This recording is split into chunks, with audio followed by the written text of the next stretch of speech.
Je donne une minute un exemple peut-être. C'était un théologien qui faisait l'essai. Il a pris l'histoire du fils prodigue.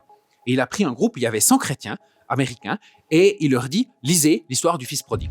Ils la lisent, ensuite fermez votre Bible et racontez-la à votre voisin.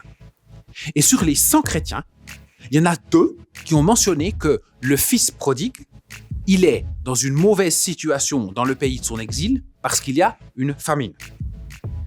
Il a fait, le même théologien, le même exercice en Russie. 95% des lecteurs ont mentionné le terme famine dans l'histoire. Et là, c'est extraordinaire parce qu'on n'est plus du tout dans une question de lecture évangélique ou lecture libérale du texte. On est dans simplement les mots qui sont dans le texte.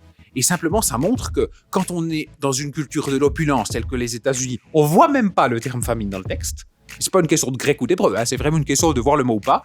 Et quand on est dans une culture qui est marquée par tout l'impact des famines du passé, eh bien, ça nous rend attentifs au texte différemment.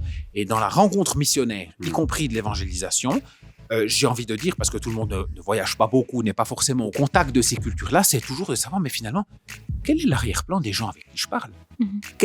Quelles sont les histoires qui se racontent par rapport, peut-être que quand on rencontre quelqu'un, on ne sait pas combien de gens ont tenté de lui partager l'évangile avant. Est-ce qu'il a déjà des blessures ? Est-ce qu'il a déjà été brusqué ? Est-ce qu'ils ont déjà entendu un podcast plus ou moins bon ? Est-ce qu'ils ont déjà vu telle ou telle vidéo, entendu tel ou tel prédicateur ? Et c'est pour ça que je pense qu'il faut qu'on écoute un peu les gens, pas seulement qu'on leur parle.